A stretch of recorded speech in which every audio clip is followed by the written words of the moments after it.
talk about the end of the scientific method. We got one last piece to cover.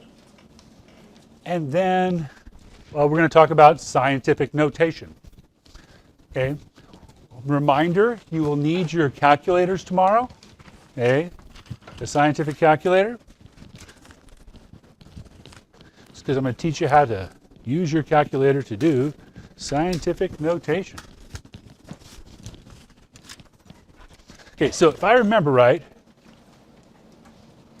this is where we left off yesterday.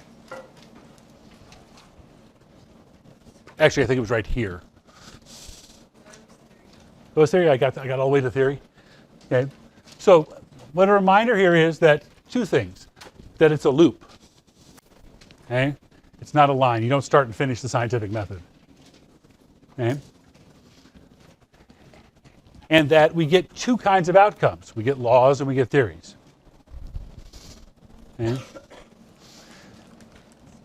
So there's our loop. We go round and round and round and round and round. And out of the experiments and all the things we see, out of that experiment comes the laws. It's the data from the experiment. It's patterns in the data that turns into the law. There was a pattern to what happened when I let go of the stapler. Right? That becomes the law.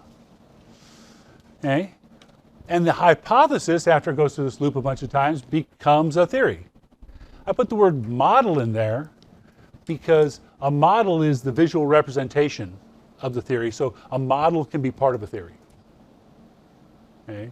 The picture you have in your head of an atom, that's a model of an atom, if you could use it to explain why the atom does what it does. Okay? But the theory is a well-tested explanation, but just because it's tested doesn't mean we stop testing it. A theory is going to make predictions that can be tested with an experiment, which might cause you to modify the theory.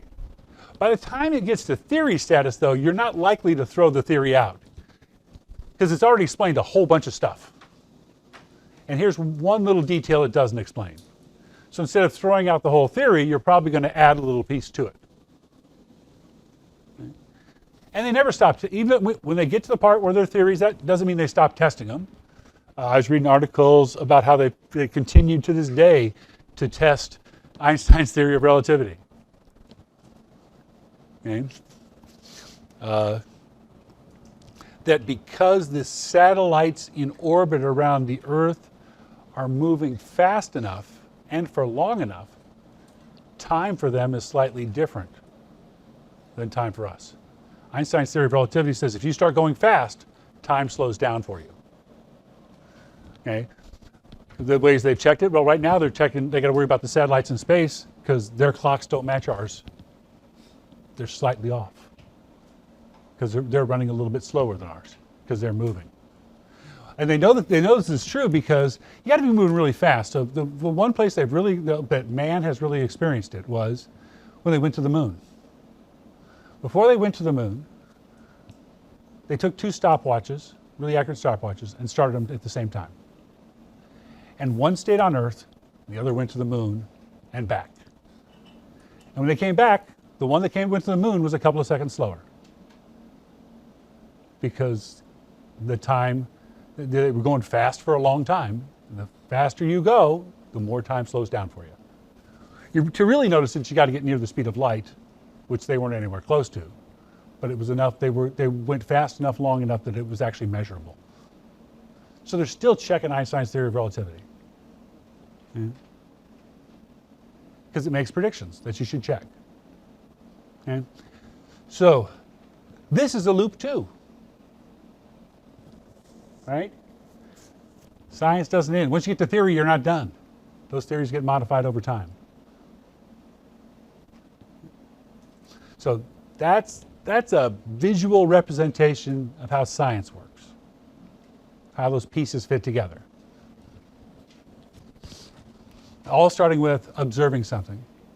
And I was reading your homework when I talked about observing something. Observing something An observation is, it is blue. That's an observation. Observation is with your senses. It smells horrible. That's an observation. It's nothing fancy. It's what you see. Observation is just senses. It has nothing to do with hypothesis until you try to explain those observations. Okay. So now the rest of the period we're going to be talking about scientific notation. Okay? And it's a way of dealing with really large and really small numbers.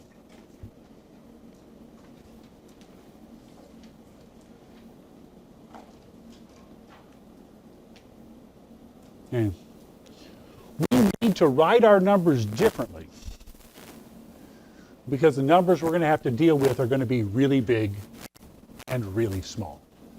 Scientific notation gives us a way to write really big and really small numbers in ways we can recognize and talk about and say out loud. They mean say out loud. Okay?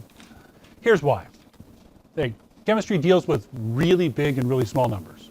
You don't have to know these numbers. I just want to give you an example.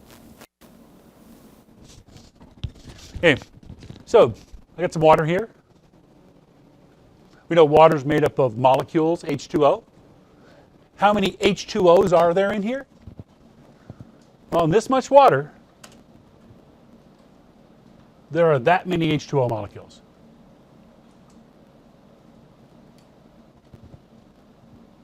Why don't you tell me how many, Mr. Green? Because I can't say it out loud. Okay? Say, what do you mean you can't say it out loud? Well, this is millions. This is billions. This is trillions, and we're not even there yet. Quadrillion, septillion, those aren't real words. Yeah. It's a big number. 21 zeros after that, too. So that's a huge number. Okay? But it's the kind of thing that we have to talk about in chemistry because it's individual molecules that do things. So I need to know how many there are. And for my really small example, we're going to talk about atoms, right? Well, here's the mass of an electron. There's 27 zeros in front of that 9. By how fast it bends in a magnetic field. Because heavy things are hard to turn. So by how fast it turns, you can figure out how heavy it is. And we'll see some of those examples later on this year. But that's how they measure it, by how fast it turns. Okay? But we have to do math with those numbers. If I wanted you to add up how heavy is an atom, you'd have to add electrons. Could you imagine lining up the decimal places? Could you imagine going back and checking your work to see if you've skipped a zero? Could you imagine trying to grade that to see if people skipped a zero? Would it have any meaning when you can't say it out loud? I don't know how to say that number with 27 zeros in front of that 9. Okay? See why we need a better way to write these numbers? Is everybody convinced that we need a better way to write these numbers if we have to do math with them? Okay? So that better way is called, we need a shorter way to write those numbers, and that better way is called, the official name is standard exponential form. It's often referred to as scientific notation, but I like the official name better because the official name tells you what it is. The unofficial name tells you who uses it. Okay? Standard. We're going to run the word standard several times this year. Standard means a group of people picked it. That's what standard means. That it doesn't exist in nature. It's not because of nature that we did this. It's because a group of people picked this is how we're going to do it. Exponential. Exponent. Okay? We're going to use exponents. So standard exponent, we all agreed that we're going to use exponents. Okay? So a standard exponential form or a scientific notation has 2 parts. Part number 1, a number between 1 and 10.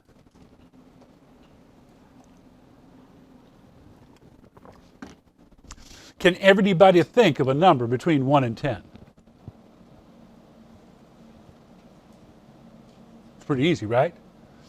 But you tend to think whole numbers. What about 5.8? Is 5.8 between 1 and 10? How about 7.9? How about 0.52? No, 0.52 is less than 1. 0.52 is positive, but it's not between 1 and 10. Okay? And what they mean by 1 and 10 technically is less than or equal to 1, but not equal to 10. So that means one digit, then a decimal point. That's what they'll all look like. One digit, then a decimal point. That's what numbers between 1 and 10 look like. Agreed? That's what they're always going to look like. Okay. And we're going to multiply that number by 10 raised to some power, because 10 is the third easiest number to do math with, after 0 and 1. Because doing math with tens, you either just, all you do is move a decimal point. You might have to stick in some zeros, but you move the decimal point. So I want to show you the benefit of doing it, that really huge number. Instead of writing that, we can write 6.02 times 10 to the 23rd.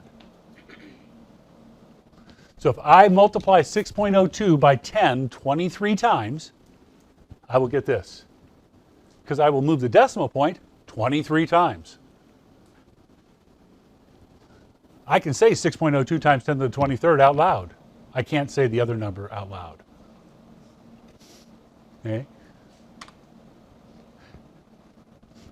Okay? And that little tiny number, I got the 911, 9.11, but now it's times 10 to the negative 28th. It's negative because if I take 911 and divide it by 10, 28 times. Negative exponents mean divided by, right? Means the bottom. So if I divided that number by 10 28 times, I'd end up with a big long number. But I can say 9.11 times 10 to the 28th. I can't say that bottom number out loud. Okay, so our goal today is for you to be able to take numbers like this and turn them into numbers like this. And take numbers like this and turn them into numbers like that. To go back and forth between standard and scientific form. Because tomorrow we'll learn how to do math with them. So today we need to learn how to get them in and out of scientific notation, how scientific notation works. Okay, so to put a number into scientific notation, how do you put a number into scientific notation? Well, you look at the number and figure out where the decimal point has to go so that you get a number between 1 and 10. In every number, there's exactly one spot where it'll go. Everybody will pick the same spot. Okay? So you got to figure that out.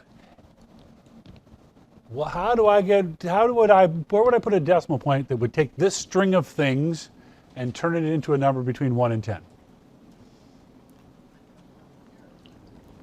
Well, it doesn't, actually, you want to look for the things that aren't zeros. You want the things that aren't zeros. Okay? Because you want a number between 1 and 10. So you want to put the decimal point so it gets rid of those zeros for you. Okay? So if I gave you 3,240,000, where in that number could you put a decimal point and end up with a number between 1 and 10? There is only one spot, isn't there? Everybody agree that to have this between 1 and 10, you would have to write 3.24. And then I can get rid of all those zeros, right? That's a number between 1 and 10. And then I have to figure out how many times did I move the decimal point to get it there. So where does the decimal point start off? If it's not written in, it's at the end, right? So to get there, I'd have to move it 1, 2, 3, 4, 5, 6 times.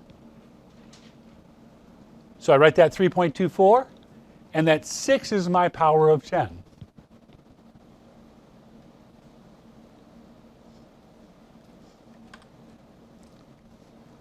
So it's 3.24 times 10 to the 6th. So if I take 3.24 and I multiply it by 10 6 times, I will get 3,240,000. Because if I multiply by 10 6 times, I'm going to move the decimal point 6 times.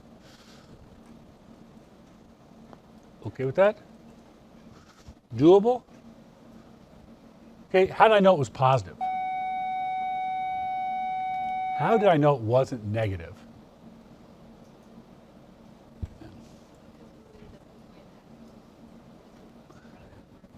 Yeah, because it was about which direction I moved it, right? Now, your math teacher, when they teach you this, they teach you right and left usually. Okay, I don't do right and left. Here's why I don't do right and left. Everybody in the room point to the right. That's why I don't teach right and left. It's backwards for me. So I teach big and small. I took 3 million and turned it into 3.24. I made the number smaller. So in order to end up with the same size, I have to multiply by lots of tens. I've got to have a big exponent. If the number gets smaller, the exponent gets bigger. And I started out with, I didn't have one when I started. 6 bigger than nothing is a positive 6. Does that make sense? One side gets small, the other side has to get big. The number went from 3 million to 3.24. It got smaller. So the exponent has to get bigger. Liz, I really need you to put that book away. And what if it's smaller than 1? If a number is smaller than 1, it's going to start with 0 point something. That's how all numbers smaller than 1 start. Right?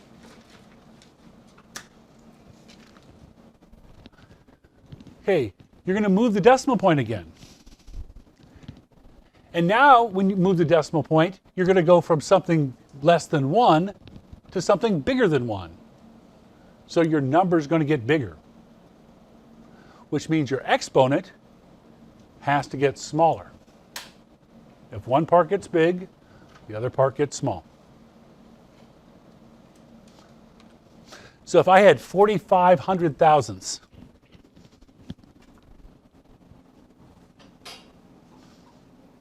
see, I can say that number out loud.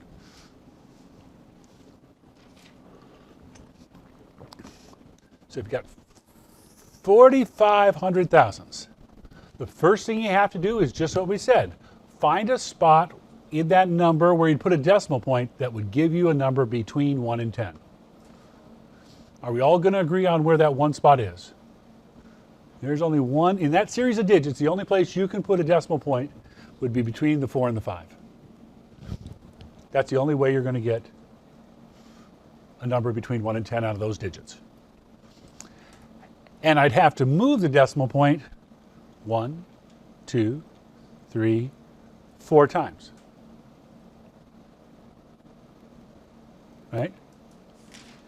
But my number, when I move it, is going to get bigger. So my exponent has to get smaller. And smaller than 0 is a negative number. It's a negative exponent. The exponent is negative, not the number in front. Okay? So, not the number in front's negative, the exponent's negative.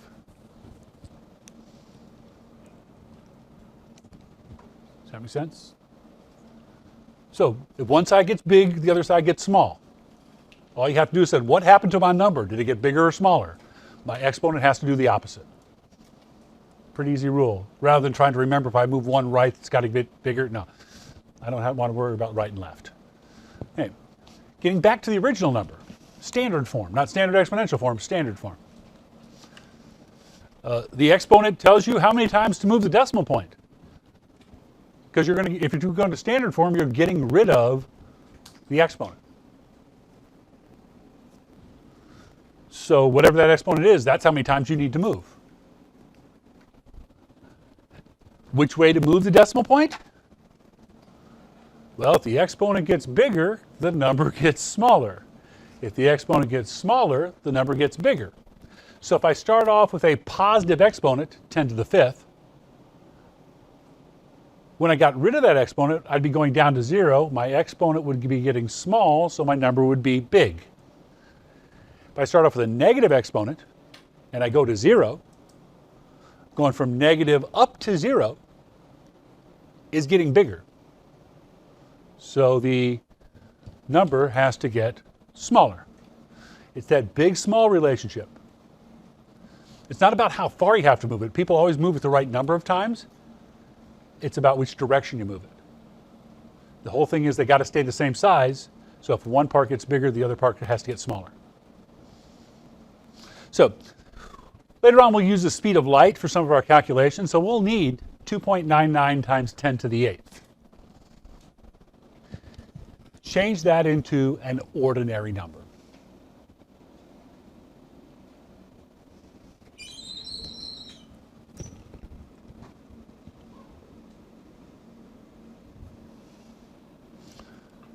So I start off with a 2.99. The decimal point starts here. And I'm going to move it 8 times. Okay, I just have to decide which way to move it. Well,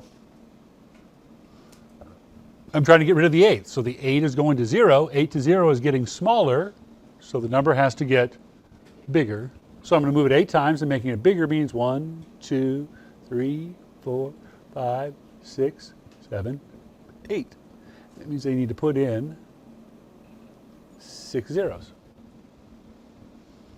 299 million meters a second. Make sense? One side gets big, the other side gets small. What about 4.87 times 10 to the minus third?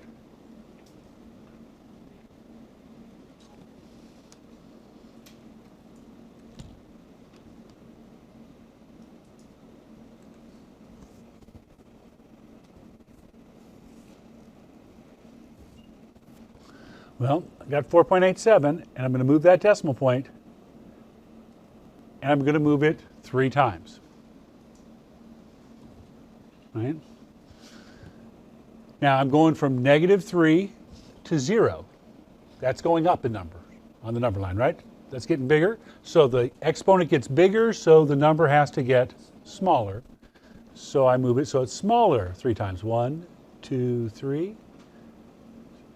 So I get 487 hundred thousandths.